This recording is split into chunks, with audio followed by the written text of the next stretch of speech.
반야바라밀다 심경반자재보살이 깊은 반야바라밀다를 행할 때 오니 공한 것을 비추어 보고 온갖 고통에서 건너느니라. 사리자여, 색이공과 다르지 않고 공이색과 다르지 않으며 색이고 공이요 공이고 색이니 수상행식도 그러하니라. 사리자여, 모든 법은 공하여 나지도 멸하지도 않으며 더럽지도 깨끗하지도 않으며 늘지도 줄지도 않느니라. 그러므로 곳 가운데는 색이 없고 수상행식도 없으며 안이비설신의도 없고 색성향미 촉법도 없으며 눈의 경계도 의식의 경계까지도 없고 무명도 무명이 담까지도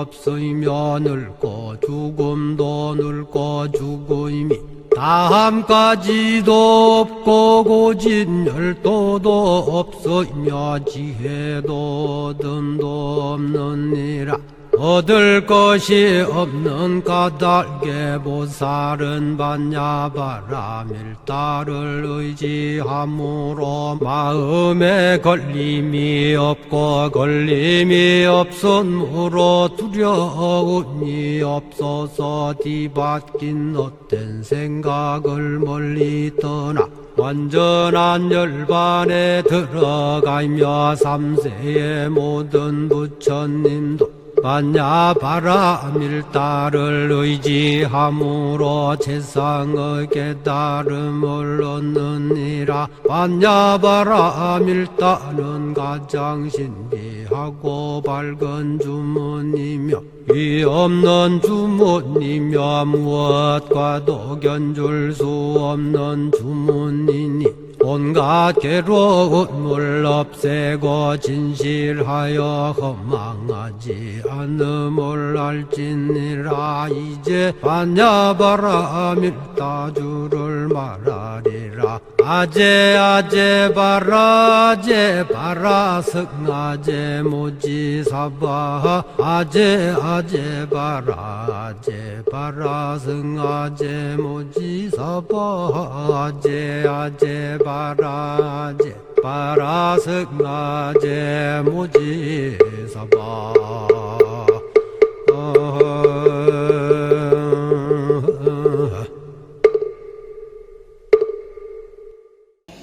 소개받은 양학대학의 권경희입니다. 아마 지금 오늘 이 자리에 오신 분들이 저랑 이제 같이 근무하고 있는 양학대학 교수님들 계시고 또 이렇게 바이오시스템 대학 교수님들 또 우리 BMC를 정말 지켜주시고 정말 묵묵히 저희들 도와주시는 많은 직원분들과 계신 거에 대해서 대단히 감사드리면서 오늘 제가 좀 소박하게 마련한 이 주제에 대해서 한번 같이 말씀을 드리고 그리고 저희 약대가 있고 또 특히 저를 아시는 분들은 도대체 저 사람은 왜 저렇게 막 정신없이 막 다니나 이렇게 생각도 하시는 분들도 많을 것 같은데 저희가 이제 제가 약대에 와서 또 우리 약대 학생들이랑 같이 그 부처님의 뜻을 받들어서 좀 지역사회를 위한 여러 가지 활동했었던 부분들을 소개를 시켜드리면서 또 앞으로 또 이런 부분에 있어서 같이 관심을 가지고 또 동참해 주실 분들을 또 이 자리에 같이 모실 수 있는 좋은 계기가 되지 않을까 싶어서 좀 부족하지만 좀 마련한 자료 여러분들 끝까지 잘 들어주시기 바랍니다.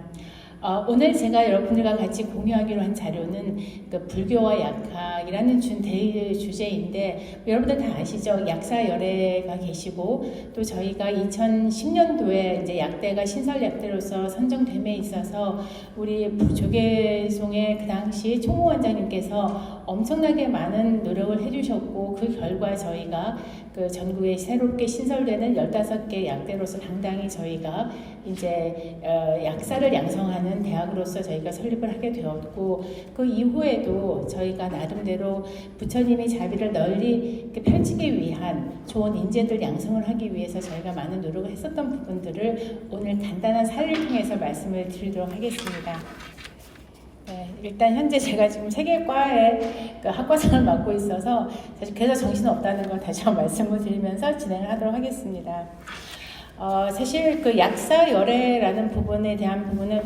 다들 아마 우린 동양권에 있기 때문에 아마 한 번쯤 다 들어보셨을 거라고 생각합니다. 특히 이 약사를 그러니까 여기서 말하는 약사와 저희가 이제 길러낸 약사는 저희 이제 중생이 좀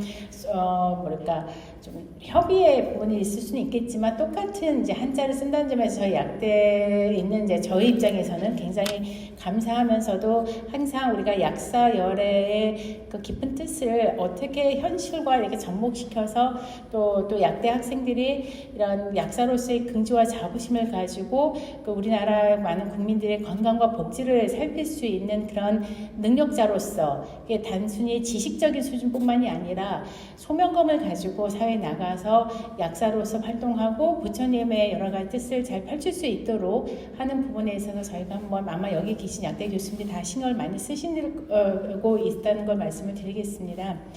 사실 그 중생의 건강복지를 보살피는 부처, 어떻게 보면 우리나라에서는 보건복지부 장관과 같은 그런 이제 그 중생의 그 건강을 살펴주시는 분이 이제 약사열애이시고, 다들 뭐 북에서 말씀하시지만 그 동방 서방이 아니라 동방에 있는 이상향인 정유리 세계의 부처님으로서 약사유리광열애 또는 대외왕불이라고 불리우시는 분이 이제 약사열애이십니다.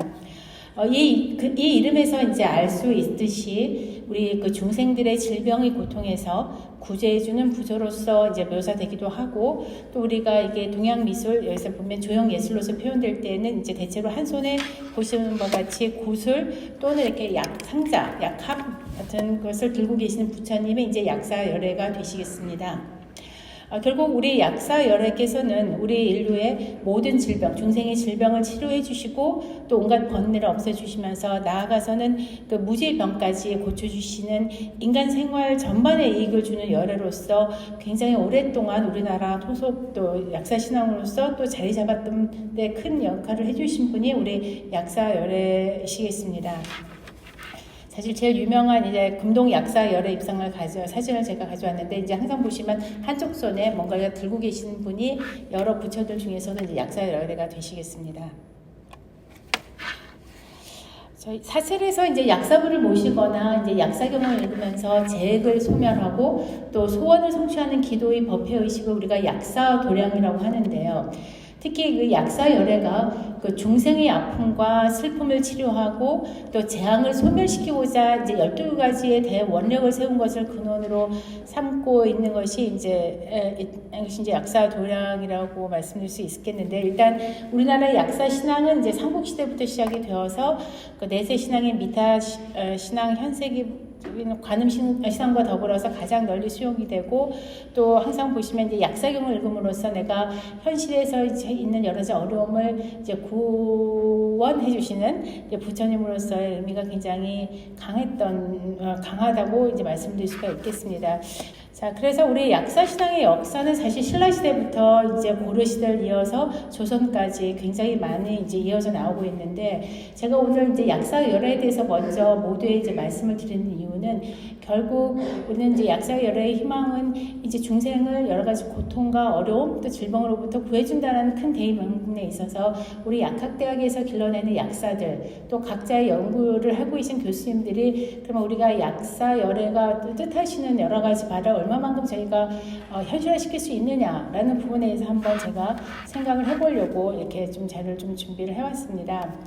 아까 모두에 잠깐 말씀드렸던 우리 약사열애께서 부처가 되시기 전에 야광보살로서 수행하실 때 자신이 성불하던 중생들에게 12가지 일을 이루어주러 원을 세우셨고, 이런 공덕으로서 이제 부처가 되셨는데요. 결국 그 중생이 고통을 덜어준다는 부분이고, 또 질병의 제거뿐만이 아니라 현실의 고통에서 벗어나려는 대중의 심리와 결합함으로써 그 우리나라에서는 일찍부터 약사신앙이 매우 설득력 있는 민간신앙으로서도 자리 잡게 되었음을 이제 말씀을 드릴 수 있을 것 같고요. 제가 약대에 벌써 와서 동국대 온 지도 벌써 10년이 좀 지났습니다만 이런 자리에서 같이 한번 약사열애의 의미를 같이 공유하는 기회가 없었다는 점에서 좀 부끄럽게 생각하면서 앞으로는 좀 더 약사열애의 여러 가지 그 말씀들을 잘 공부하겠다는 말씀을 다짐을 하면서요. 보시면 12가지의 여러 가지 이제 그 말씀이 있으신데 이 중에서 6번째, 7번째 제가 빨갛게 이제 표시한 것이 성하지 않은 불구의 몸이 성한 몸을 회복하는 것, 그 다음에 질병의 고통에서 벗어나 안락을 누리게 하는 원, 또 뿐만이 아니라 모든 부분이 그러니까 그 재앙이나 고통을 면하게 해주는 여러 가지 소원을 빌어주시고 하시는 이제 이런 뜻을 이제 저희가 어떻게 현실에서 이제 구현할 수 있느냐를 한번 제가 오늘 같이 말씀 한번 나눠보도록 하겠습니다. 현실 뭐 보신 바와 같이 금동약사 열의 입상뿐만이 아니라 여러 좌상들도 있고 아까 제가 여기 오기 전에 우리 김영 차장님 말씀하셨는데 이번에 전국에 있는 많은 약사 열애상을 한 번씩 편방하면서 같이 사진도 찍고 학생들이랑 같이 한번 팀 프로젝트 한번 좋겠다는 그런 아이디어도 얻어서 참 감사하게 생각을 하고요. 어찌됐든 전 세계 우리나라에 이렇게 한쪽에 약함 보신 바와 같이 이렇게 약함을 가지고 있는 부분들은 약사 열애상의 이제 상징이라고 말씀을 드릴 수가 있겠습니다. 강화에 있는 전등사에도 보면 약사전이 있고 또 대구의 팔공산 갑바에 있는 약사 열애부도 있으십니다. 그래서 곳곳에 약사의 흔적들이 지금 남아져 있어서 사실 저희 그러니까 파마시스트를 길러내는 저희 약대 입장에서는 약사 열애의 이념을 잘 구현시키는 것이 굉장히 필요하겠다는 걸 다시 한번 다짐해 보면서 말씀을 드립니다. 우리 동국대학교에 있어서의 그 건학 이념은 보신 바와 같이 그 불교 정신을 바탕으로 학술과 인격을 연마하고 민족과 인류 사회 및 자연에 이르기까지 지혜와 자비를 충만케 하여 서로 신뢰하고 공경하는 이상세계의 구현을 지금 현재 우리 동국대학교의 건학 이념으로 삼고 있습니다. 이를 위해서 학술의 이론과 응용 방법을 연구 교수하고 또 불교를 비롯한 한국 문화의 세계화에 노력하여 민족과 인류 사회 이상 실현에 기여할 지도자적인 인재 양성을 교육 목적으로 하고 있고 우리 동국대학교 약학대학은 이러한 건학 이념을 기반으로 해서 국민의 건강 증진 및 인류 사회 발전에 기여하는 세계 수준의 약학 전문가 양성이라고 하는 교육 이념 아래 모두 말씀드렸던 2011년 3월에 이제 개교를 하게 되었습니다. 보신 바와 같이 국민 건강 증진 및 인류 사회 발전에 기여하는 이제 약학대학 약사 양성 전문가 약학 전문가 양성은 결국은 약사 열애가 중생을 좀 더 이렇게 살기 좋은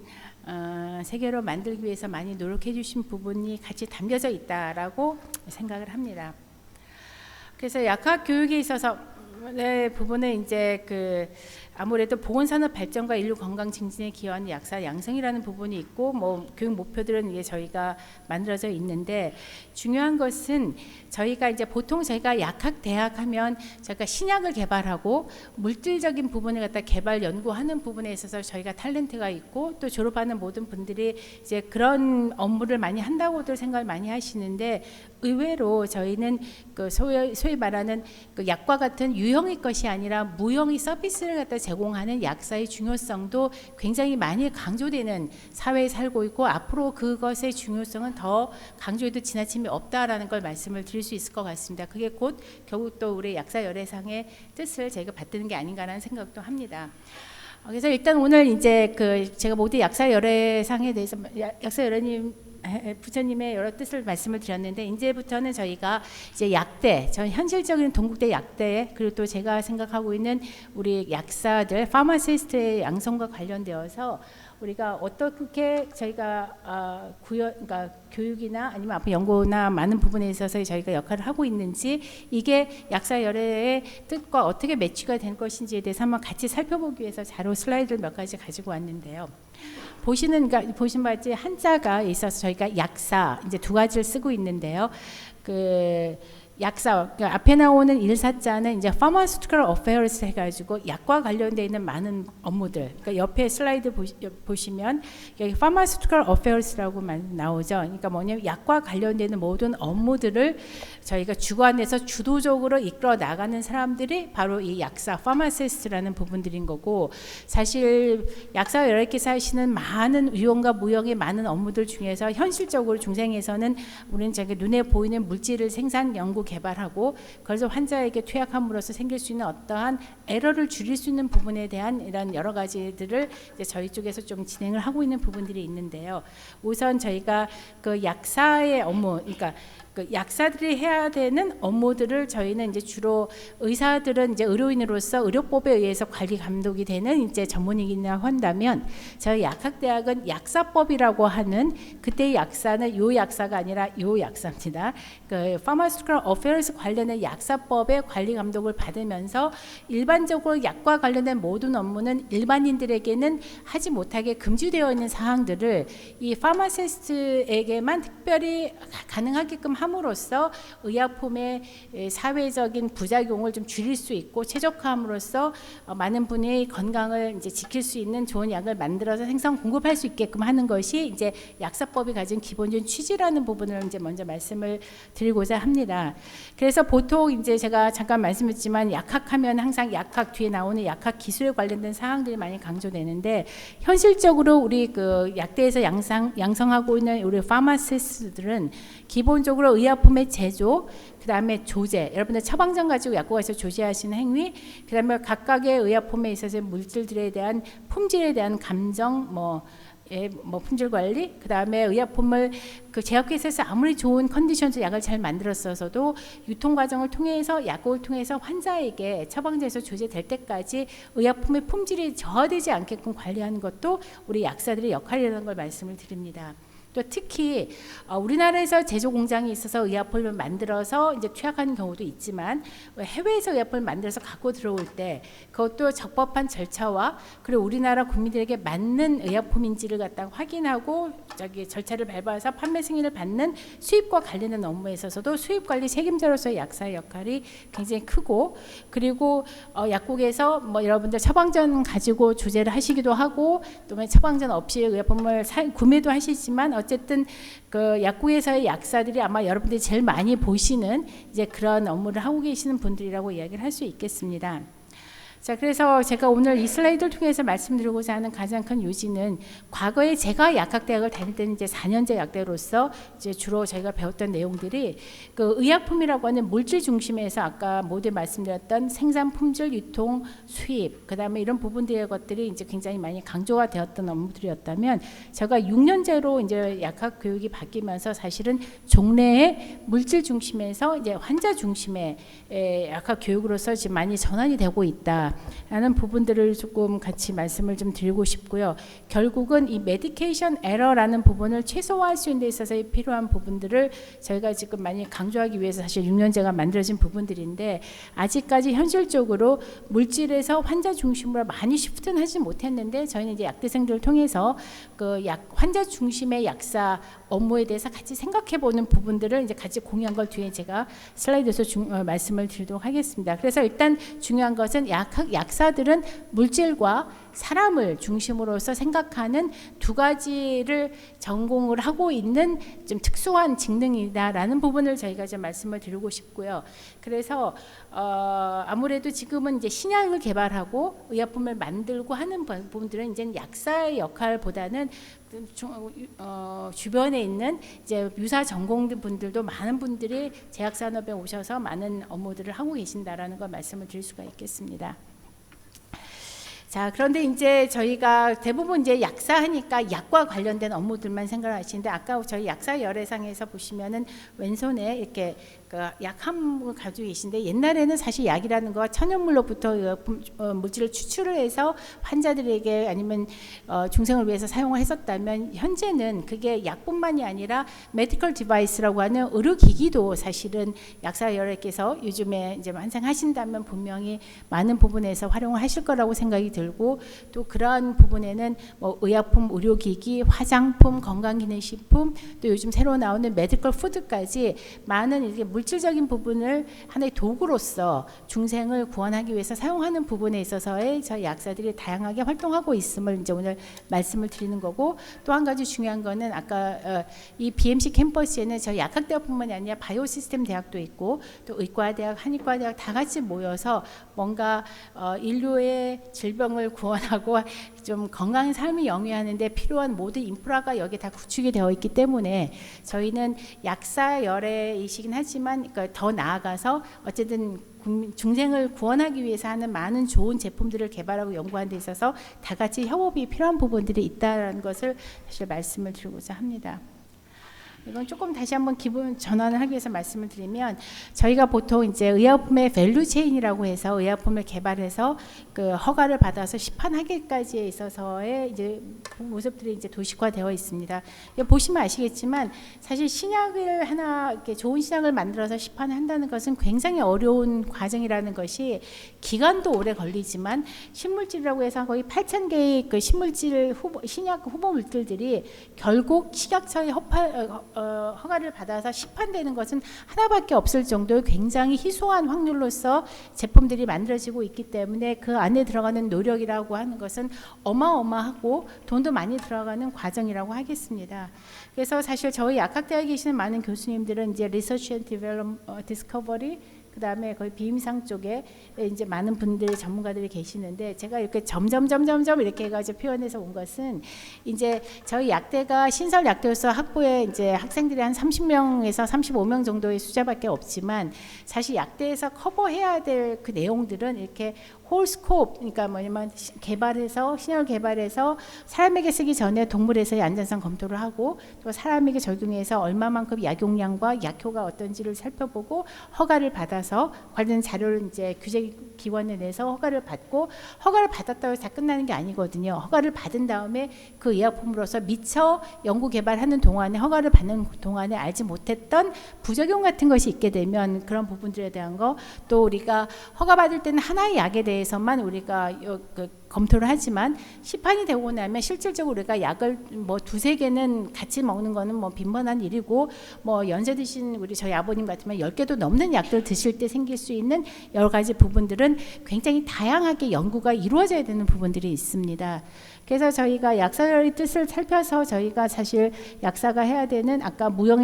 유형의 것에서 무형으로 환자 서비스로 가기 위해서 필요한 부분들이 사실 좀 더 많은 사이클 남아 있는데 저희 약대에 계시는 많은 교수님들이 앞단에 계시는 선생님들이 교수들이 많이 계시기 때문에 사실 뒷단에도 많은 교수님들이 저희가 약대에서 같이 의과대학이랑 같이 이렇게 저희가 많은 일들을 해야 좋은 약들을 만들어줄 수가 있는데 점점점 하는 단계는 저희가 교수 인원이 거의 확보되지 못했다는 부분으로 오늘 조금 말씀을 드리려고 제가 이 자료를 가지고 왔습니다. 뭐 다시 말씀드리면 요지는 그 약사의 손에 올려져 있는 약이 이렇게 중생에게 쓰여질 때까지에 들어가는 모든 부분들은 굉장히 많은 그 노력이 들어가고 굉장히 많은 전문 인력이 들어가며 한 명의 약대생을 배출하기 위해서는 굉장히 다양한 전공의 많은 교수님들이 필요한 부분들이 있다라는 걸 말씀을 드리고 이거를 일반적인 자연과학과 같이 뭐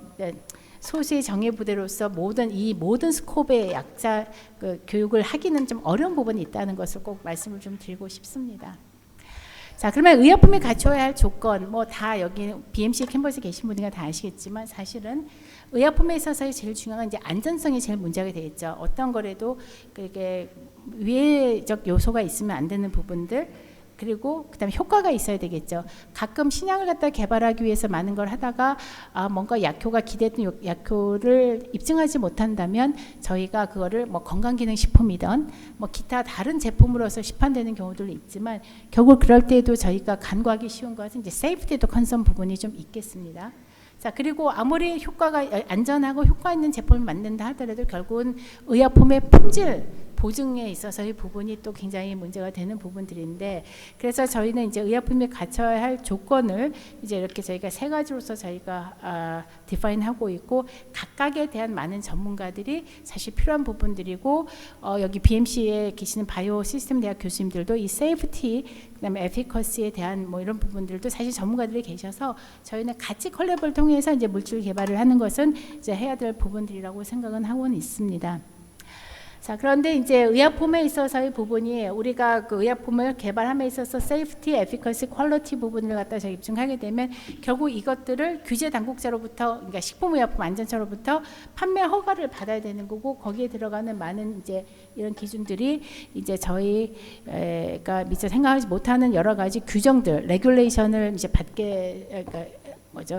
규제를 받게 되는데 저희가 저희 약학대학에 이번에 식품의약품 안전처로부터 규제 정책 그 특성화대원이 만들어졌다는 거 아마 아시는 분도 계시고 모르는 분도 계시겠지만 그 대학에서 저희가 하는 것들이 결국 세이프티, 에피커시, 퀄리티에 대한 입증 자료에 대한 기준 규격을 어떻게 만들 것인가 하는 이런 부분들에 대한 전문가를 양성하는 것도 저희가 이번에 감사하게 그 저희가 대학을 만들었다는 걸 말씀을 드리고요.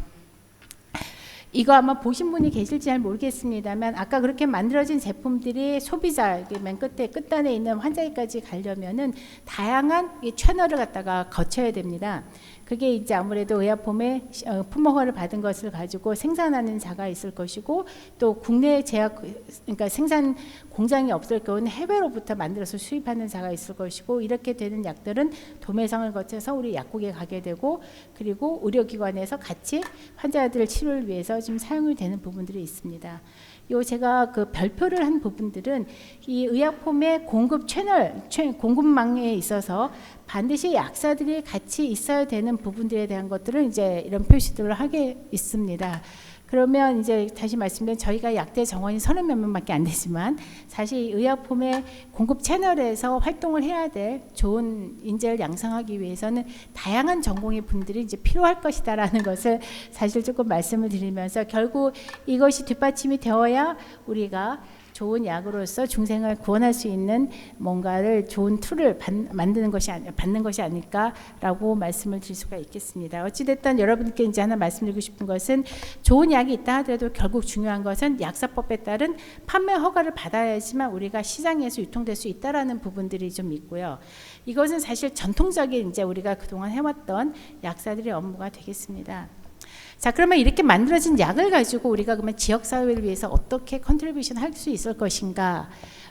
갖다가 한번 제가 이제 예시를 들어서 말씀을 드리도록 하겠습니다. 사실 우리가 지금 위치하고 있는 이제 고양시는 생각보다 굉장히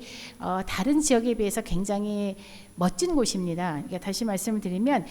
이제 인구가 100만이 넘고 도시와 농촌이 공존하고 있어서 도시와 농촌에서 일어날 수 있는 많은 이제 사건 사고 내지는 아니면 분들이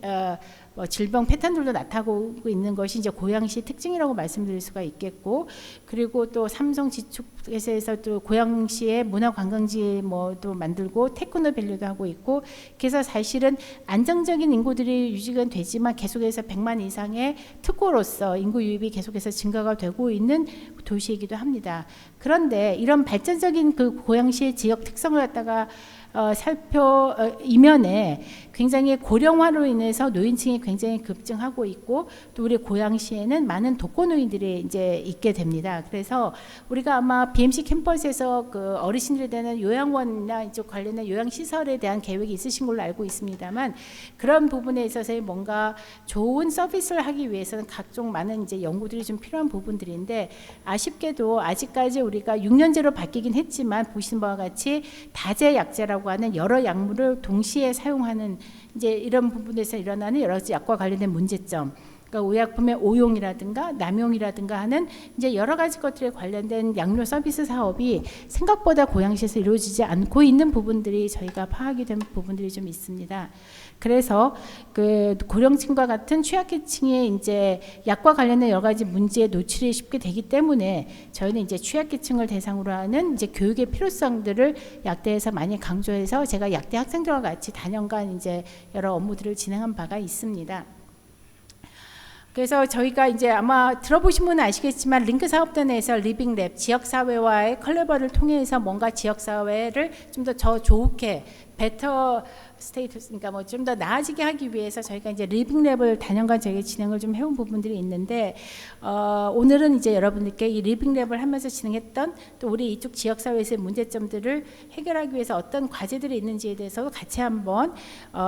살펴보려고 자료를 준비를 해왔는데요. 저희가 사실 2010년도부터 그 링크 사업단 내 리빙랩을 운영을 해오면서 약대생들과 단연간의 많은 그 활동들을 사실 해왔었습니다. 2016년도부터 17년도까지는 아까 말씀드렸던 고양시가 가지고 있는 사회 문제가 무엇인지 파악을 하고 그리고 취약계층에 대한 안전망 구축을 위한 프로젝트 그리고 또 취약계층의 의약품 복용에 대한 인식 개선 프로젝트, 그리고 2020년도에는 마약류 의약품 폐기 관리에 관련된 업무들을 저희가 진행을 하면서 약대생들이 지역사회 약사들의 역할, 앞으로 어떤 생각을 가지고 사회에 나가서 뭐 우리 졸업생들이 약국을 운영하고 있는 친구, 그러니까 근무하는 친구들이 많은데, 그럼 내가 약국에서 어떤 약사로서 살아야 될 것인지, 아니면 약과 관련된 문제가 있어서 내가 제약회사 가서는 어떤 약들을, 좋은 약들을 이제 뭐 시판 허가를 받게 할 것인지 하는 것들을 저희가 진행한 바가 있습니다. 저희는 사실 아시다시피 우리가 고양시 식사동에 저희가 약대가 존재하고 있고요. 여기에는 그 일산 서구, 동구, 그 다음에 덕양구 이렇게 세 개의 구가 감싸져 있는 중심에 저희가 존재를 하는데, 각각의 약물, 그러니까 의약품과 관련된 많은 시설, 또 의료기관을 관리하고 있는 보건소들은 보시는 바와 같이 15분에서 20분 사이에 지금 그 보건소들이 있습니다. 그래서 저희가 코로나가 사실 발생하기 전에는 이런 보건소에 학생들이 나가서 그 심화 실습이라는 걸 하면서 지역사회에 있는 약과 관련되는 문제점들을 파악하고 해결하기 위한 그 프로젝트를 사실 진행을 했었습니다. 자, 그래서 이런 부분들을 이제 보시면 저희가 그동안에 해왔었는데, 이제 코로나 때문에 잠깐 멈칫한 것들이 있습니다. 그래서 2016년도부터 저희가 지역사회 방문 약사 서비스에 관련된 문제점을 이제 지적을 했고, 그다음에 또 2016년도, 17년도, 18년도에는 저희가 서울시와 고양시에 있어서 건강 페스티벌에 약대생들이 같이 가서 그 교육도 하고 홍보도 하고 뭐 좀 약사 열애의 여러 가지 뜻을 저희가 직접적으로 펼친다기보다는 그 마음을 이해하면서 뭔가 삶의 그러니까 우리 국민들을 좀 더 올바른 의약품 사용을 갖다 이끌 수 있게끔 하는데 우리 학생들이 이렇게 많이 활동을 좀 해왔었습니다. 자, 그래서 저희는 이제 약과 관련된 사회의 문제에 대한 인식을 저희가 한번 살펴보는, 인식하고 해결하는 이제 그런 프로젝트를 진행을 해서, 아까 보셨듯이 저희가 고양시에 있는 그 보건소와 같이 저희가 방문을 이제 해봤을 때 생기는 이런 것들이 이제 몇 가지가 있었는데, 여러분들 여기 보시면 사진이 작아서 잘 안 보이실 텐데요. 이게 뭐냐면 트레이에 약들이 가득 있는 겁니다. 이게 혹시 뭔지 아시겠어요? 어떻게 어떤 저희 약대생들이 그 취약계층 집에 이제 독거노인 댁에 갔더니만 거기에 이렇게 약이 이렇게 숲기 쌓여 있는 걸 보고 놀라서 사진을 찍어서 저한테 보내온 거예요. 이게 뭘까요?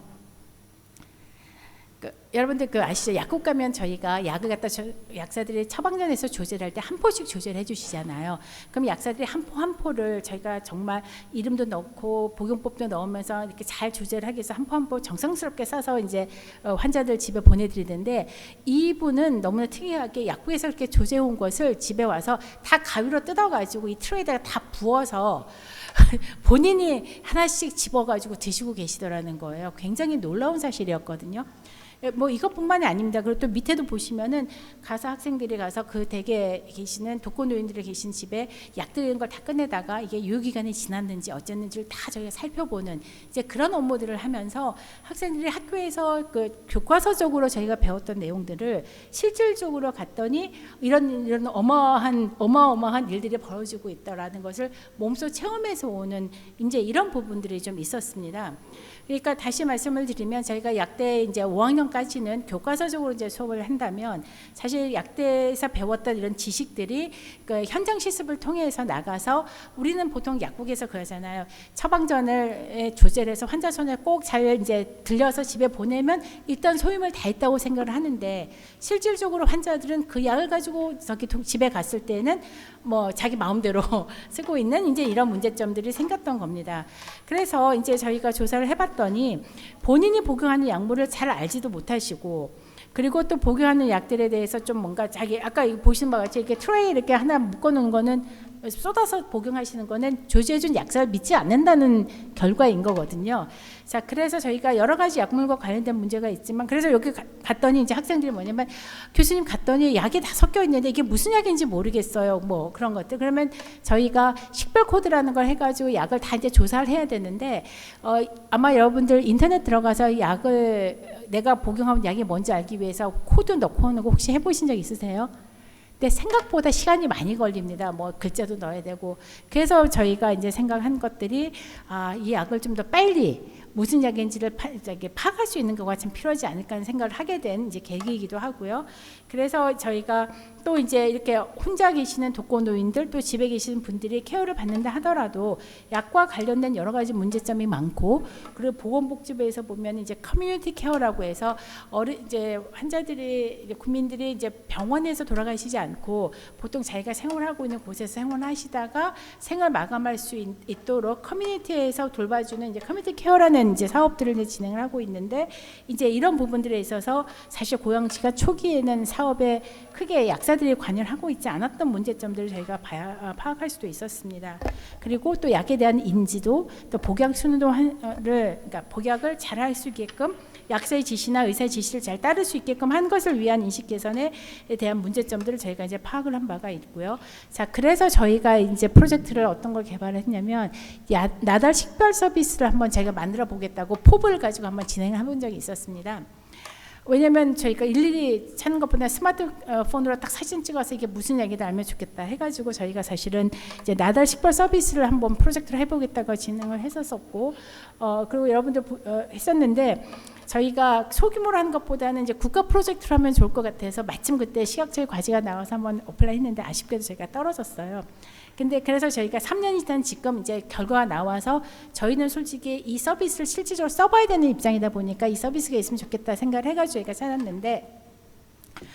실패했다고 그러더라고요. 이게 생각보다 쉽지 않다. 왜냐하면 이게 보시는 바와 같이 우리나라는 약들이 이게 할선도 들어가 있고, 제가 분할선이라고 말씀드리거든요. 나달 식별 코드도 들어가 있고 여러 가지 것들이 형광등에 따라서 색깔도 달라지고 하는 여러 것들 때문에 실질적으로 스마트폰에 의해서 인식하는 것이 어려운 걸로 결론이 나와서, 그래서 저희는 어떻게 생각하면 그러면 좀 더 빨리 인식할 수 있는 방법이 무엇일까가 할 때 아예 나달에 들어가는 이제 식별 코드를 표준화해서 글로벌 수준의 스탠다드를 만들게 되면 전 세계에 있는 어디에서도 다 활용 가능한, 그래서 지금 거기까지 저희들끼리 학생들이 지금 진행을 하고 있는 부분을 이제 말씀을 드리고, 더 중요한 것은 여기서 그냥 하나 팁.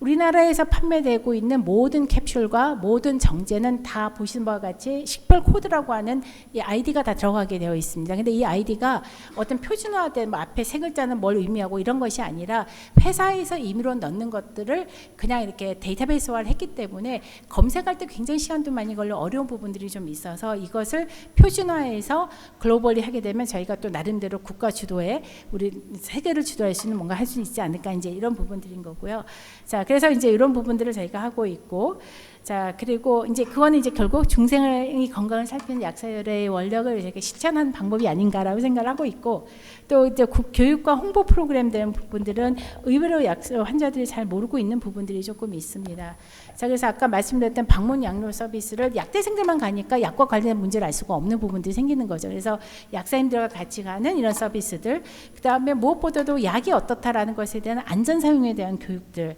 그리고 쓰고 남은 요즘 ESG 경영 말씀하시는데 불용 쓰지 않고 남은 약들, 또 폐의약품, 이런 많은 이슈들이 좀 있어서 이러한 것들을 지역사회와 같이, 고양시 약사회와 같이 저희 학생들이 다니는 심화 실습, 그러니까 실습 마지막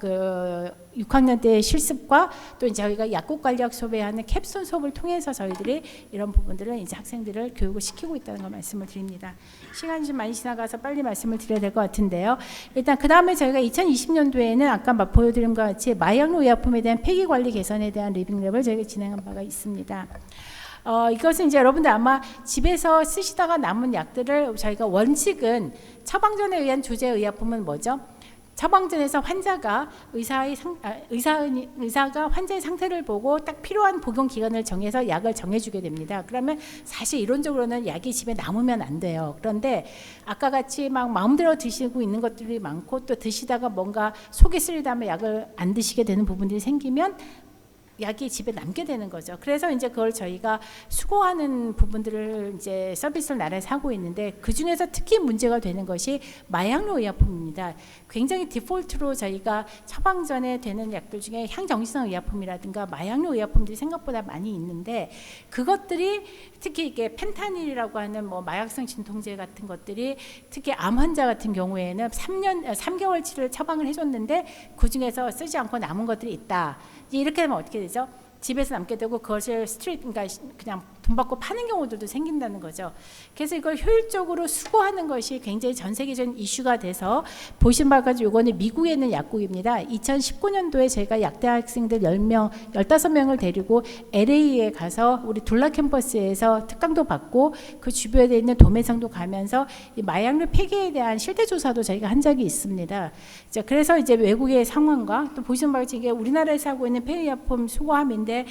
여기 보시면 같이 여기 자물쇠 여러분 사진에 보이실지 모르겠습니다만 자물쇠가 두 개가 있어서 하나는 약국, 하나는 이걸 수거하는 사람이 각자 가지고 있어서 폐의약품 함을 열어 가지고 다시 재활용할 수 없는 이런 시스템들을 다 가지고 조직화되는 데 비해 우리는 뭐 그냥 부술 수 있는 여러 가지 그 폐의약품 통에 좀 문제점들이 나오고 있습니다. 그래서 이런 부분들도 좀 있습니다. 자, 그래서 제가 그냥 사례를 말씀을 드렸는데 저희가 그래서 전 세계적으로 WHO와 그다음에 세계 약사 연맹이라고 하는 쪽에서 이거 파마시스트에게 요구되는 역량을 9가지를 갖다가 이제 제시를 한 바가 있습니다. 아까 저희가 그 약과 관련된 서비스를 제공하는 거를 우리가 메디컬 케어에서 의료라고 말씀을 드리면 저희가 파마시티컬 케어, 약과 관련된 케어를 제공하는 것을 우리는 양료라고 이야기를 하는데 양료를 제공할 수 있는 자, 그리고 어떤 것에 있어서 어떤 약물을 쓰고 어떻게 해야 그러니까 결정을 해야 돼. 이 환자가 건강기능식품을 써야 될지 의사한테 찾아가서 케어를 받아야 될지 하는 이런 것들에 대한 모든 것이 하나하나 한순간에 다 의사결정을 해야 되는 것들이고 환자와의 의사소통, 의사와의 의사소통 또 그리고 아까 보여드렸던 여러 가지 단계별로의 관리자로서의 역할들 그리고 또 우리가 신약개발과 같은 연구자 그 다음에 우리가 하나의 그 약국 개설자는 하나의 비즈니스맨이라고도 할 수가 있거든요. 사업가로서의 역량 또 우리가 지역사회에서의 리더로서 또 교육자로서 또 내가 약의 시대대로 많이 바뀌고 있기 때문에 평생 학습자로서의 이런 부분들을 평생 이제 본인이 이제 역량을 갖춰야 되는 부분들이 있는데 저희는 이제 약학대학은 이제 그런 부분들에 있어서의 글로벌에서 요구하는 부분에 플러스 보건의료 서비스 향상과 또 약학 연구 및 제약산 발전에 기여할 약사 양성을 보시는 바와 같이 교육 역량과 연구 역량, 네트워크 강화를 통해서 다양하게 저희가 지금 준비를 하고 있다는 부분을 말씀을 드립니다. 근데 이런 모든 것들은 결국은 그 중생을 그러니까 복지를 이제 증진시키고자 하는 약사들의 뜻을 이제 받들어 저희가 진행을 했었다고 말씀을 드리고요. 무엇보다도 저희는 그 물질적인 것 플러스 사람의 마음도 케어할 수 있는 그런 약사의 능력을 딱 기르는 부분에 있어서의 좀 더 노력을 하고 있고 더 노력을 할 것이다라는 거. 그 약학대학에서 그런 물질적인 부분보다는 서비스적인 부분이 이제 앞으로 더 많이 요구되고 있는 부분들을 저희가 구현하고 있다는 것을 간단히 끝으로서 말씀을 드리면서 이상 마치도록 하겠습니다. 어찌됐든 약사를 뜻을 구현시킬 수 있는 약학대학의 발전을 여러분들 다 같이 지켜봐 주시고 또 같이 동참해 주시면 좋겠습니다. 네, 이상으로서 오늘 마치도록 하겠습니다. 감사드립니다.